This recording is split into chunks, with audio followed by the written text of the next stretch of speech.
好，我哋今日咧會同大家講關於長方形嘅周界係點計算㗎。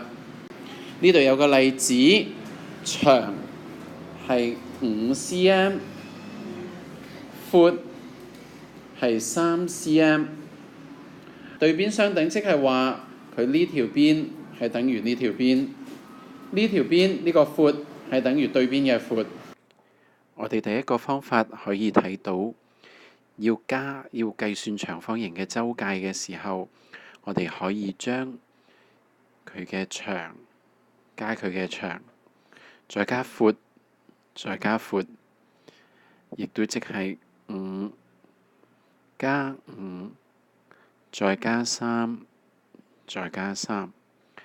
大家可以睇到咧，呢度即係5乘以2加3乘以2。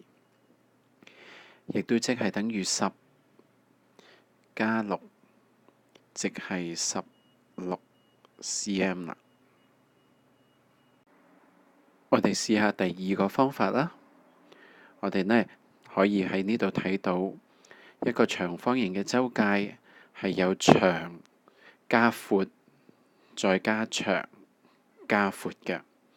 咁即係長加闊加埋一齊之後再乘以2啦，咁亦都即係等於5加3，我哋要預先計咗先㗎，所以要加括號乘以2，咁即係等於8乘以2，即係16 cm 啦。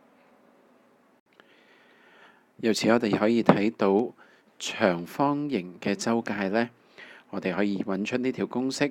係長加闊，括號嘅意思即係呢，要兩個加咗先，再乘以2。希望大家可以記得呢條公式，我哋可以容易啲、方便啲、快脆啲去計算長方形嘅周界啊！